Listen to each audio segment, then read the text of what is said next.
السلام عليكم ورحمة الله وبركاته.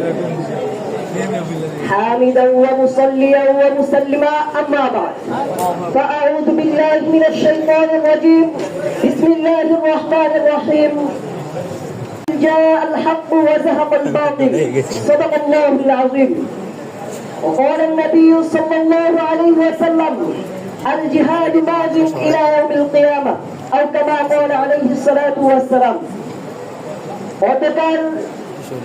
ঐতিহ্যবাহী জামিয়া আরাবিয়া দারুল উলুম দেওবন্দ কর্তৃক পরিচালিত আল জামিয়া ছাত্র কাফেলা কর্তৃক আয়োজিত আজকের এই সেমিনারের সম্মানিত সভাপতি, উপস্থিত বিজ্ঞ বিচারক ও সুদক্ষ প্রচারক মণ্ডলী, আমার সামনে পৃষ্ঠ বাংলার প্রত্যন্ত অঞ্চল থেকে আগত নবীর দায়ের মহত্তর বয়ে আজিজ সকলকে আমার অন্তরের অন্তঃস্থল থেকে জানাই প্রাণঢালা অভিনন্দন।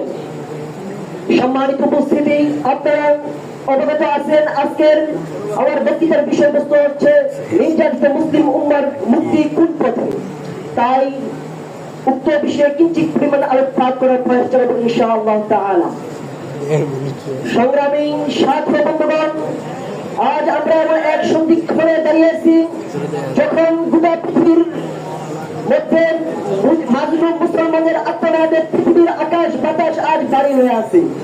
আরাকান থেকে ফিলিস্তিন, কাশ্মীর থেকে সিরিয়া, বিশ্বের প্রতিটি প্রান্তে প্রান্তে আজ মাজলুম মুসলমানরা নির্যাতিত, নিষ্পেষিত। অথচ আমরা শুধু যদি ভারত উপমহাদেশের দিকে লক্ষ্য করি তাহলে আমরা দেখতে পাই এই ভারত উপমহাদেশ আমাদের মুসলমানরা প্রায় ৬০ বছরের বেশি তারা শাসন করেছিল, নেতৃত্ব দিয়েছিল। তার অসংখ্য অগণিত স্মৃতি আমাদের মুসলমানরা তৈরি করে গেছে। তার মধ্যে উল্লেখযোগ্য হল দিল্লির কুতুব মিনার সহ অসংখ্য অগণিত স্মৃতি বিজড়িত স্থান রয়েছে। পরবর্তীতে ইংরেজ বেনিয়ারা ভারত উপমহাদেশে এসে বাণিজ্যিক কাফেলার নামে তারা ভারত উপমহাদেশের মধ্যে তারা আধিপত্যবাদ বিস্তার করে তারা আমাদেরকে শোষণ করেছিল।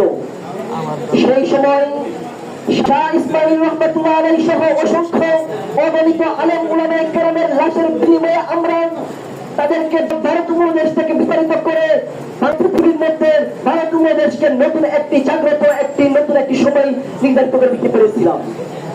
সংগ্রামী সাথী বন্ধুগণ, যদি বাস্তবিক অর্থে পৃথিবীর মধ্যে সামনে ন্যায় ও ইনসাফ ফিরিয়ে আনতে হয় তাহলে জুলাই বিপ্লব দিয়ে হবে না, তাহলে প্রয়োজন চূড়ান্ত বিপ্লব।